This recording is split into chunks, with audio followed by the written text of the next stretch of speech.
గుండెకు touch, జుంబాతో fit, అదిరేట్టు dance మీరేస్తే జుంబారే అజుంబరే.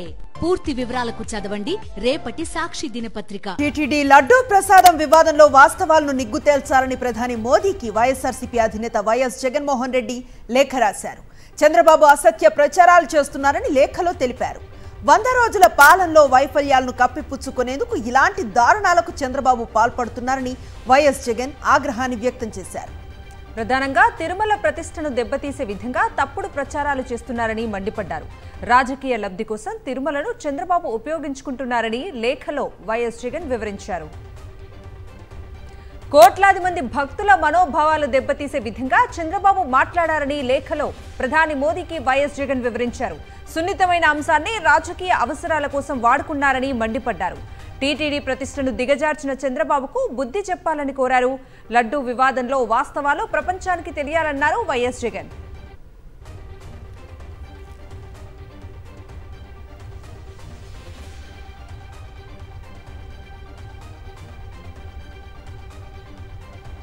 ప్రధానికి రాసిన లేఖను పలు రాజకీయ పార్టీలు, ధార్మిక సంస్థలకు పంపారు వైఎస్ జగన్.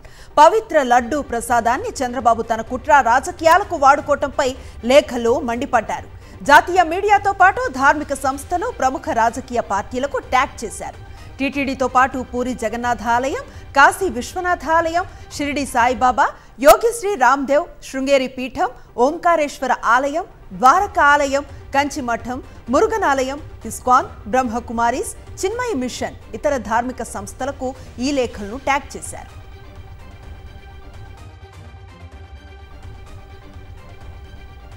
స్వార్థ రాజకీయ ప్రయోజనాల కోసం చంద్రబాబు సాక్షాత్తు శ్రీవారిని అడ్డం పెట్టుకున్నారని వైఎస్ఆర్సీపీ నేత, టీటీడీ మాజీ చైర్మన్ భూమన కరుణాకర్ రెడ్డి మండిపడ్డారు. వైఎస్ జగన్ పై చంద్రబాబు విష ప్రచారం చేస్తున్నారని ధ్వజమెత్తారు. శ్రీవారి మహాప్రసాదంపై చంద్రబాబు తప్పుడు ప్రచారం చేసి లడ్డూ ప్రసాదంపై ఆరోపణలు చేసి చంద్రబాబు తప్పు చేశారని అన్నారు. సిబిఐ, సుప్రీంకోర్టు జడ్జితో విచారణకు సిద్ధమేనా అని భూమన సవాల్ విసిరారు. కల్తీ నెయ్యి కారకులు రక్తం కక్కుకొని చనిపోవాలని దేవుణ్ణి ప్రార్థిస్తున్నానన్నారు భూమన. మేము ఆ ఆరోపణను ఛాలెంజ్ చేస్తున్నాం. చంద్రబాబు, నీ ఆరోపణలు నిరూపించుకోవటానికి నువ్వు సిబిఐ ద్వారా కానీ, సిట్టింగ్ సుప్రీంకోర్టు జడ్జి ద్వారా కానీ విచారణ చేయించటానికి సాహసించండి, ఆదేశించండి అని. దీని మీద మేము ప్రధానమంత్రి గారిని కూడా ఇంటర్ఫియర్ కావాల్సిందిగా కోరుతున్నాం. మీ ఆరోపణలు, మీరు చేసినటువంటి ఆరోపణలు నిజమైతే ఆ చేసిన వాళ్ళు రక్తం కక్కుకొని చావాలానని వెంకటేశ్వర స్వామిని ప్రార్థిస్తున్నాం. మీరు చేసినటువంటి ఆరోపణలు అబద్ధమైతే మీ స్వార్థం కోసమని, మీ రాజకీయ ప్రాబల్యం కోసమని, మీ నీచమైన రాజకీయ ఎత్తుగడల కోసమని అన్నటువంటి మాటలే అయితే ఆ స్వామే మీకు సరైనటువంటి శిక్ష విధిస్తాడు అని తెలియజేస్తున్నాం. కూటమి ప్రభుత్వం 100 రోజుల పాలనా వైఫల్యంపై పార్ట్ 2 అంటూ ఎక్స్ వేదికగా ట్వీట్ చేశారు ఎంపీ విజయసాయిరెడ్డి. 100 రోజుల పాలనలో ఒక్క హామీ నెరవేర్చలేదు, 60 అత్యాచారాలు జరిగాయన్నారు. ఇక విజయవాడలో చంద్రబాబు ఐరన్ లెగ్తో వరదలొచ్చి 60 మంది మృతి చెందారన్నారు. వరద బాధితులకు కనీస సహాయ సహకారాలు అందించలేదు, ఫోటోషూట్ తప్ప చంద్రబాబు ఏం చేయలేదంటూ దుయ్యబట్టారు. 100 రోజుల్లో గుడ్లవల్లేరు కాలేజ్ ఉమెన్స్ హాస్టల్ బాత్రూంలో హిడెన్ కెమెరాలు పెట్టి 3000 వీడియోలు తీసిన ఘటనపై చర్యలే లేవన్నారు. విశాఖ ఉక్కును తుక్కు కింద మార్చేసిన ఘనత 100 రోజుల పాలనకే దక్కుతుందన్నారు. ఇక వైజాగ్ ఆర్థిక వెన్నును చంద్రబాబు ప్రభుత్వం విరిచేసింది. విశాఖ ఉక్కు కార్మిక ఉద్యమ తుఫానులో చంద్రబాబు కొట్టుకుపోవడం ఖాయమన్నారు. 100 రోజుల్లో పోలవరాన్ని నాశనం చేశారు. ఇక అమరావతిని మునిగిపోకుండా ఉండేందుకు ప్రకాశం బ్యారేజీని టీడీపీ నేత బోట్లలో ఢీకొట్టించాడు. మెడికల్ కాలేజీలు, సచివాలయ వ్యవస్థ, వాలంటీర్ వ్యవస్థ, రేషన్ వాహనాలను నాశనం చేశారంటూ ధ్వజమెత్తారు. 100 రోజుల పాలనలో ప్రత్యర్థి రాజకీయ నేతలపై 10,000 దాడులు చేశారు. రాష్ట్రంలో హింసలకు ఉసిగొల్పి నేరమయంగా చేయడంతో పాటు 40,000 కోట్ల అప్పులు చేసిన ఘనత కూటమి ప్రభుత్వానికి చెల్లుతుందన్నారు ఎంపీ విజయసాయిరెడ్డి.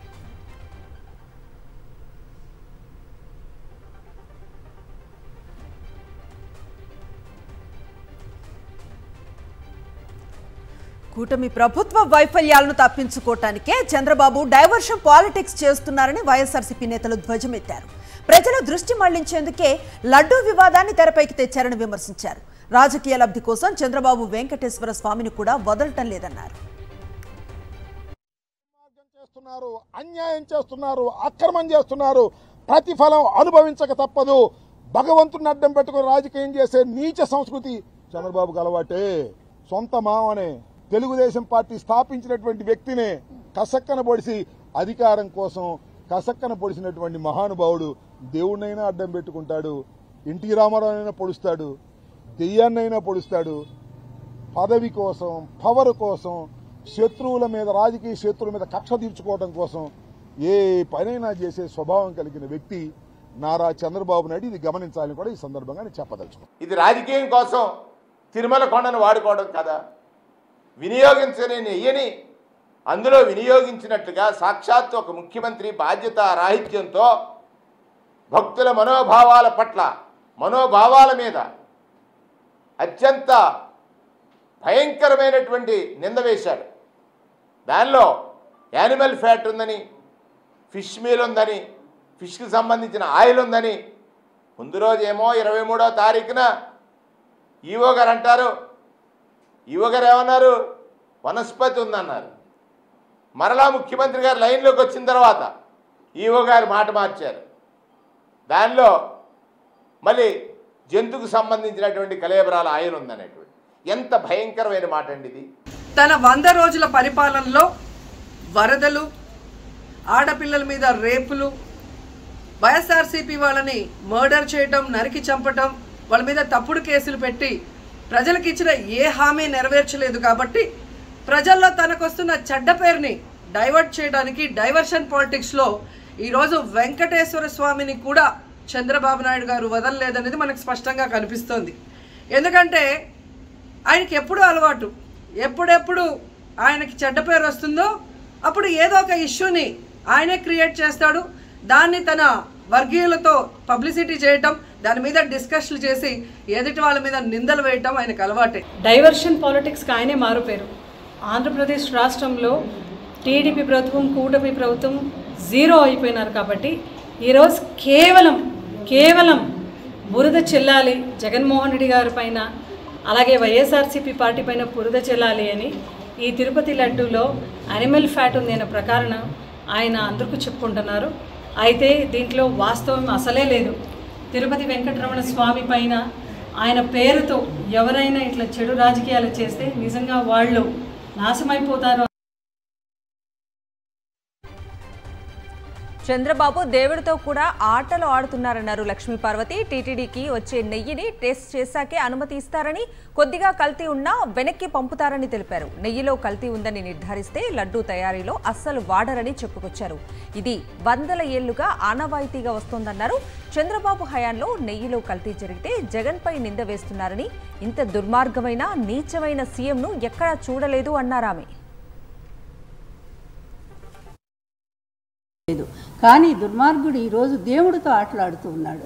భగవంతుడితో ఎంత ప్రతిష్టాత్మకమైనటువంటి మరి తిరుపతి దేవాలయం ఇన్ని సంవత్సరాలుగా స్వామి ప్రపంచంలో ఉండే భక్తులందరినీ ఆకర్షించుకొని ఒక ప్రఖ్యాతి చెందినటువంటి దేవాలయంగా ఒక ప్రతిష్టను సాధించి మన అదృష్టం కొద్దీ ఆంధ్రప్రదేశ్లో ఉంటే, దురదృష్టం కొద్దీ ఈ దుర్మార్గుల చేతిలో ఈరోజు స్వామివారికి కూడా కళంకం వచ్చేటువంటి పరిస్థితి వచ్చింది.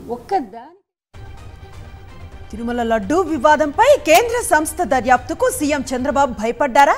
తాజాగా ఆయన స్టేట్మెంట్ చూస్తుంటే ఇవే అనుమానాలు వ్యక్తమవుతున్నాయి. సిబిఐ సహా ఏ కేంద్ర సంస్థల దర్యాప్తుకు చంద్రబాబు అంగీకరించలేదు. తన చేతుల్లో ఉన్న సిట్ విచారణ జరుపుతామని ప్రకటించారు.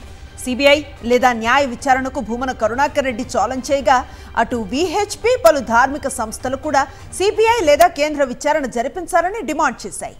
అయితే ధార్మిక సంస్థలు కోరినట్లుగా సిబిఐ, కేంద్ర సంస్థల విచారణకు భయపడ్డారు సీఎం చంద్రబాబు.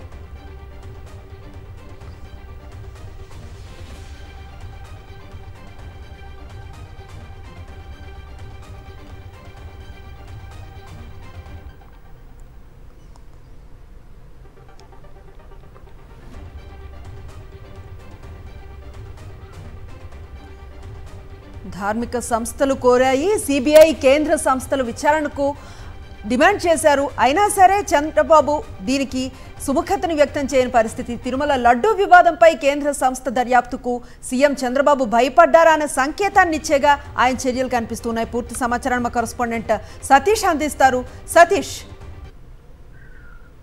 తిరుమల వివాదాన్ని, ముఖ్యంగా తిరుమల లడ్డూ ప్రసాదం పైన ముఖ్యమంత్రి చంద్రబాబు చేసినటువంటి ఆరోపణలు, విష ప్రచారం తీవ్రమైనటువంటి వివాదాస్పదంగా మారినటువంటి నేపథ్యంలో దీనిపైన ధార్మిక సంస్థలు, అనేక రాజకీయ పార్టీలకు సంబంధించిన ప్రతినిధులు, టిటిడి మాజీ చైర్మన్ బొమ్మన్ కరుణాకర్ రెడ్డి సహా అనేక ధార్మిక సంస్థల ప్రతినిధులు కేంద్ర దర్యాప్తు సంస్థ చేత లేదా సిబిఐ చేత లేదా సిట్టింగ్ జడ్జి చేత న్యాయ విచారణ చేయించాలని డిమాండ్ చేసినప్పటికీ ముఖ్యమంత్రి చంద్రబాబు మాత్రం ఈ వివాదం పైన ఆ విచారణకు భయపడ్డారు.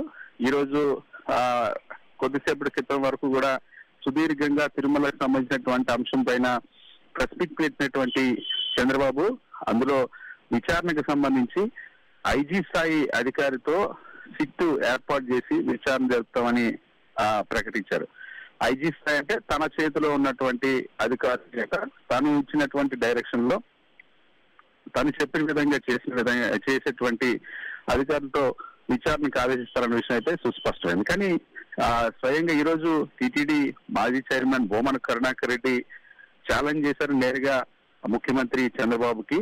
దీనిపైన ఈ లడ్డూ ప్రసాదం కల్తీ అయిందని కానీ లేదా నెయ్యిలో జంతువుల కొవ్వు వాడారనేటువంటి ఆరోపణలు ఏవైతే చేశారో తీవ్రమైనటువంటి ఆరోపణలు, వాటికి సంబంధించి కేంద్ర దర్యాప్తు సంస్థ సిబిఐ విచారణ లేదా సుప్రీంకోర్టు జడ్జితో విచారణ చేయాలని చెప్పి బొమ్మన కరుణాకర్ రెడ్డి ఛాలెంజ్ చేస్తారు. అదేవిధంగా గత 2 రోజులుగా ఆంధ్రప్రదేశ్ రాష్ట్రంలో విహెచ్పి లాంటి సంస్థ కానీ లేదా అనేక ధార్మిక సంస్థలు కానీ వెంకటేశ్వర స్వామికి సంబంధించిన భక్తులు అందరూ కూడా ఇందులో పారదర్శకమైనటువంటి విచారణ కేంద్ర ప్రభుత్వ దర్యాప్తు సంస్థ విచారణ జరగాలని వివిధ మాధ్యమాల ద్వారా కోరినటువంటి పరిస్థితి. అనేక రాజకీయ పార్టీలు కూడా ఈ రాష్ట్రంలో ఉన్నటువంటి ఇతర కాంగ్రెస్ పార్టీ కానీ కమ్యూనిస్ట్ పార్టీలు కానీ ఇతర పార్టీలు కూడా దీనిపైన కేంద్ర దర్యాప్తు సంస్థ విచారణ జరపాలని కోరినప్పుడు కూడా చంద్రబాబు మాత్రం కేంద్ర దర్యాప్తు సంస్థల విచారణకు భయపడ్డారు. గత ప్రతిపక్షం ఉండేటప్పుడు ప్రతి అంశం పైన సిబిఐ విచారణ లేదా కేంద్ర దర్యాప్తు సంస్థల చేత విచారణ జరపాలని డిమాండ్ చేసినటువంటి చంద్రబాబు ఇప్పుడు మాత్రం తిరుమల లడ్డూ వ్యవహారానికి సంబంధించి ఆయన చేసినటువంటి ఆరోపణలపై మాత్రం కేంద్ర దర్యాప్తు సంస్థకి ఆ విచారణకు అంగీకరించలేదు. తన చేతిలో ఉన్నటువంటి సిట్టు విచారణకే చేయిస్తామని ప్రకటించడం పట్ల సర్వత్రా విమర్శలు వెలువస్తున్నాయి. Right, thank you Satish.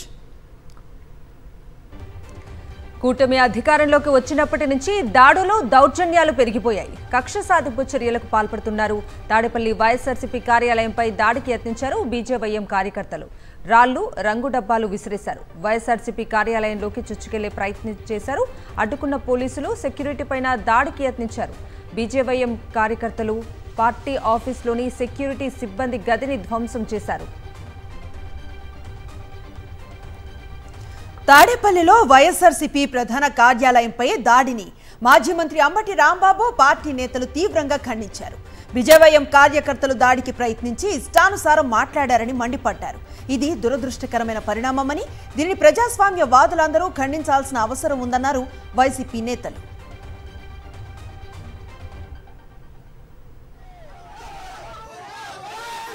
ఉండే చోట అదేవిధంగా మా హెడ్ ఆఫీస్ను మెయింటైన్ చేస్తున్నటువంటి గేటు దగ్గరకు వచ్చి దాడి చేసే ప్రయత్నాన్ని కొందరు వ్యక్తులు చేశారు. అది బీజేపీకి సంబంధించినటువంటి యువ వింగుగా వారి అభివర్ణించుకున్నారు. దాడి చేసే ప్రయత్నం చేసి ఇష్టం వచ్చినట్టుగా మాట్లాడారు. ఇది చాలా దురదృష్టకరమైనటువంటి పరిణామం. దీన్ని మేమే కాదు ప్రజాస్వామ్యవాదులందరూ కూడా ఖండించవలసినటువంటి అవసరం ఉందని మీ ద్వారా వారికి మనవి చేస్తున్నాను. బీజేవైఎం నేతల దాడిపై తాడేపల్లి పోలీసులకు వైఎస్ఆర్సీపీ ఫిర్యాదు చేసింది. ఆధారాలతో సహా పోలీసులకు ఫిర్యాదు చేశారు వైఎస్ఆర్సీపీ గ్రీవెన్స్ సెల్ రాష్ట్ర అధ్యక్షులు అంకంరెడ్డి నాగనారాయణమూర్తి. ఉదయం 11:30 గంటల సమయంలో దాదాపు 50 మంది బీజేపీ యువమోర్చా ఆధ్వర్యంలో తమ పార్టీ సెంట్రల్ ఆఫీస్పై దాడికి పాల్పడ్డారని కంప్లైంట్ లెటర్లో పేర్కొన్నారు. సెక్యూరిటీ సిబ్బందిపై కూడా దాడి చేశారని పోలీసులకు ఫిర్యాదు చేశారు. ప్లాన్ ప్రకారమే వైఎస్ఆర్సీపీ కార్యాలయంలోకి చొరబడేందుకు ప్రయత్నించారని, తక్షణం కుట్రదారులను శిక్షించాలని పోలీసులకు ఫిర్యాదు చేశారు. తెలంగాణ సీఎల్పీ సమావేశం ముగిసింది. దాదాపు 3 గంటల పాటు సమావేశం కొనసాగింది. అనేక అంశాలపై సీఎల్పీ సమావేశంలో చర్చించారు. కాంగ్రెస్ ఎమ్మెల్యేలకు సీఎం రేవంత్ రెడ్డి కీలక సూచనలు చేశారు. ప్రతి ఎమ్మెల్యే సాయంత్రం 4 నుంచి 6 గంటల వరకు ప్రజలను కలవటానికి ప్రత్యేకంగా సమయాన్ని కేటాయించాలన్నారు. కొందరు ఎమ్మెల్యేలు అత్యుత్సాహం ప్రదర్శిస్తున్నారని, జాగ్రత్తగా మెలగాలని సూచించారు. బీసీ జనగణన తర్వాతే స్థానిక సంస్థల ఎన్నికలు జరుగుతాయన్నారు. త్వరలో ప్రతి కుటుంబానికి ఫ్యామిలీ కార్డు ఇస్తామన్నారు. ఫ్యామిలీ కార్డు ఆధారంగానే సంక్షేమ పథకాలు అమలు చేస్తామన్నారు. ప్రతిపక్షాల విమర్శలను ఎప్పటికప్పుడు తిప్పికొట్టాలని పార్టీ ఎమ్మెల్యేలకు సూచించారు సీఎం రేవంత్ రెడ్డి.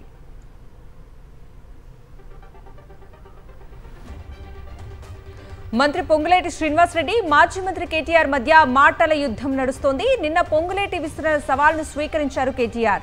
చిత్తశుద్ధి ఉంటే రా, హైకోర్టు సీజే దగ్గరకు పోదామన్నారు. అమృత్ టెండర్లపై సిట్టింగ్ జడ్జితో విచారణ అడుగుదామన్నారు. అక్రమాలు జరగలేదని తేలితే రాజకీయ సన్యాసం చేస్తానని, లేదంటే సెంట్రల్ విజిలెన్స్ కమిషనర్ దగ్గరకు వెళ్దామని సవాల్ చేశారు. మీరు టెండర్లు పిలిస్తే మీరు 3.99% అంటే 4% మీరు ఎక్సెస్ కి శాంక్షన్ చేస్తే దాన్ని కాదని 2.44%కి ఇస్తే మీకు వచ్చిన కడుపు నొప్పి ఏమిటి? అసలు మీరు ఏదైతే అభియోగం చేస్తున్నారో మరొక్కసారి ఛాలెంజ్ చేస్తున్నా, 8,888 కోట్లని మీరు ఏది ఫ్రాడ్ జరిగిందన్నారు కదా, 8,800 కోట్లు మీరు టెండర్ పిలిచినట్లుంటే మంత్రిగా నేను రాజీనామా చేస్తా. పిలవకుండా పిలిచిన టెండర్ వాల్యూ 3,516 కోట్లు 17 కోట్లు అయితే మీ శాసనసభ్యులందరినీ రాజీనామా చేయమనట్లా. మీరు రాజీనామా చేయండి. శాసనసభ్యుడిగా రాజీనామా చేయమని ఛాలెంజ్ ఇస్తున్నా.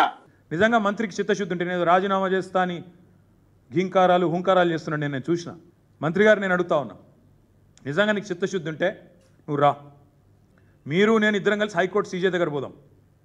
వెంటనే సిట్టింగ్ జడ్జితోని ఎంక్వైరీని అడుగుదాం. సిట్టింగ్ జడ్జి గారు కనుక ఇందులో ఏం జరగలేదు, మొత్తం పెట్టండి ఫైల్స్ ఆయన ముంగట, గతము ఇప్పుడు మొత్తం పెట్టండి, తప్పులేం జరగలేదు అని ఒకవేళ వారు తీర్పునిస్తే ఆయన రాజీనామా అన్నాడు కదా, రాజీనామా కాదు, నేను రాజకీయ సన్యాసం చేస్తా. మంత్రి గారికి నేను ముందే చెప్తా ఉన్నా, ఇప్పటికైనా తప్పు సరిదిద్దుకోండి, వెంటనే టెండర్లు రద్దు చేయండి, జరిగింది తప్పు.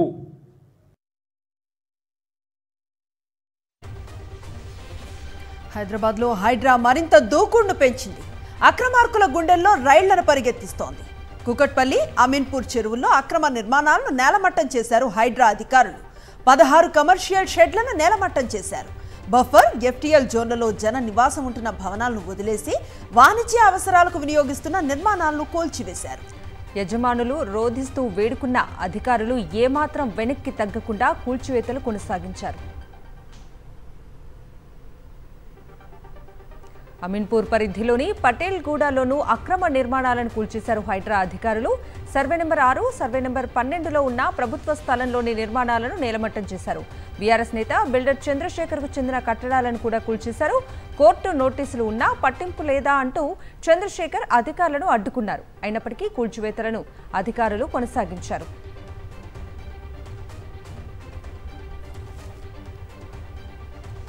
కుకట్పల్లి నల్ల చెరువులో 16 నిర్మాణాలను కూల్చివేసి 4 ఎకరాలను స్వాధీనం చేసుకోగా, అమీన్పూర్లో 3 నిర్మాణాలు కూల్చివేసి ఎకరం ప్రభుత్వ భూమిని స్వాధీనం చేసుకున్నారు అధికారులు. పటేల్గూడలో 25 నిర్మాణాలు కూల్చివేసి 3 ఎకరాల ప్రభుత్వ స్థలాన్ని స్వాధీనం చేసుకున్నారు.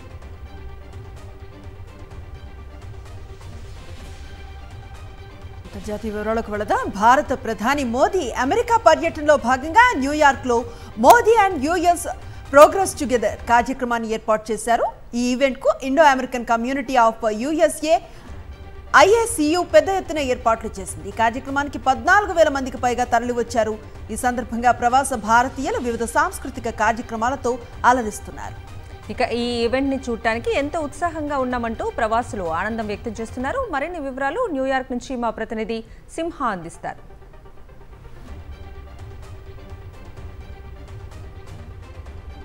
న్యూయార్క్ సిటీలో మోడీ ఈవెంట్ జరుగుతుంది. సో దీనికి ఇక్కడ భారతీయులందరూ కూడా ఎంతో ఉత్సాహవంతంగా వచ్చి హాజరయ్యే ప్రయత్నం ఇక్కడ మనం చూడొచ్చు. క్రౌడ్ అంతా గ్యాదర్ అయింది. ఆల్రెడీ మోడీ గారి ఈవెంట్ ని చూడడానికి వీరందరూ ఇచ్చేయడం జరిగింది. సో మరి కొద్దిసేపట్లో మోడీ గారితో ఈవెంట్ లో ఆయన వచ్చి అడ్రస్ చేయనున్నారు. సో దీనికి సంబంధించి ఏ విధంగా ఇక్కడికి వచ్చిన వారందరూ ఫీల్ అవుతున్నారు దానికి సంబంధించి కొంతమంది మన తెలుగు వారు కూడా అందుబాటులో ఉన్నారు. వారి మాటలో మనం ఈవెంట్ కి సంబంధించి వారు ఏ విధంగా ఎగ్జైట్ అవుతున్నారు నరేంద్ర మోడీ గారి ఈవెంట్ కి రావడం పట్ల మనం తెలుసుకునే ప్రయత్నం చేద్దాం. ఇప్పుడు ఇక్కడ డాక్టర్ విశాల్ మోరేశ్వర్ రాజ్యసభ ఎంపీ ఒడిశా నుంచి మనకు అందుబాటులో ఉన్నారు. సో ఈ ఈవెంట్ కి సంబంధించిన అనే విషయాలు ఆయన మాటలు కూడా మనం తెలుసుకునే ప్రయత్నం చేద్దాం. Hello doctor Vishal ji, welcome to New York. And how you're feeling about this event? Wonderful. We are here to support our Prime Minister Modi ji, and we are so glad. We encourage and welcome everyone to the new India, to the new incredible India, and we are so glad we have come all the way from India to support our Prime Minister and our beautiful nation that it is. And how do you feel the crowd and the activity? A lot of people and elders, even everybody coming. There is so much of good vibes and there is so much of discipline. We all should remember that we are the ambassadors of our nation, and we should be like the ambassadors of the nation to promote good vibes and good governance. And tell me about few sentences. This is very sensitive time for America, and the US elections going to be happened in November. There are a lot of things from both parties. So how do you describe this moment? The United States of America and India have been a long-lasting, proven friendship across generations. And I believe with all my heart that the best friend of India will win. And the person with the best interest of India, the government and the party with the best interest of India will win. Thank you so much. So చూశారు కదా, ఖచ్చితంగా ఆయన ఈ event పట్ల చాలా ఆనందం వ్యక్తపరిచారు. ఇక్కడికి వచ్చిన క్రౌడ్ విధంగా అదే అమెరికా ఎలక్షన్స్ లో కూడా ఖచ్చితంగా భారతదేశం అమెరికా కలిసి పనిచేస్తాయి. సో ఇరు గవర్నమెంట్స్ ఏదైతే ఖచ్చితంగా ఇంట్రెస్ట్ ఉంటుంది భారతదేశంతో వారు ఖచ్చితంగా ఇక్కడ ముందుండి ఆ గవర్నమెంట్ తో ఖచ్చితంగా పనిచేయడానికి సిద్ధంగా ఉంటామని ఆయన మాటలు ఆయన తెలియపరచడం జరిగింది. This is Simha, Sakshi, New York. Business updates చూద్దాం. బంగారం రేట్లు యథాతథంగా ఉన్నాయి. నిన్నటితో పోల్చితే ఈ రోజు ధరల్లో ఎలాంటి మార్పులు లేవు. తెలుగు రాష్ట్రాల్లో 24 క్యారెట్ల 10 గ్రాముల బంగారం ధర 75,930 రూపాయలుగా ఉంది. 22 క్యారెట్ల తులం పసిడి ధర 69,600 రూపాయలుగా నమోదైంది. చెన్నై, ముంబైలోనూ ఇదే ధరలు ఉన్నాయి. ఇక కేజీ వెండి ధర 98,000 రూపాయలకు చేరింది.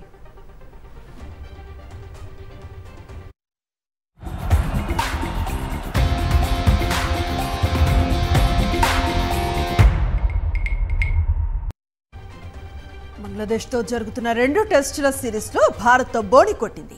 చెన్నై చెపాక్ స్టేడియం వేదికగా జరిగిన తొలి టెస్టులో బంగ్లాదేశ్పై 280 పరుగుల తేడాతో టీమిండియా ఘన విజయాన్ని సాధించింది. దీంతో 2 మ్యాచ్ల సిరీస్లో 1-0 ఆధిక్యంలో భారత్ దూసుకువెళ్లింది. 515 పరుగుల భారీ లక్ష్యంతో రెండవ ఇన్నింగ్స్ను ప్రారంభించిన బంగ్లా 234 పరుగులకు ఆలౌట్ అయింది. దీంతో భారత్ 280 పరుగుల తేడాతో గెలిచింది. దేశవ్యాప్తంగా ప్రధాన నగరాల్లో ఈ రోజు నమోదైన ఉష్ణోగ్రతల వివరాలు ఇప్పుడు చూద్దాం.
ఇవి నాన్ స్టాప్ న్యూస్ అప్డేట్స్.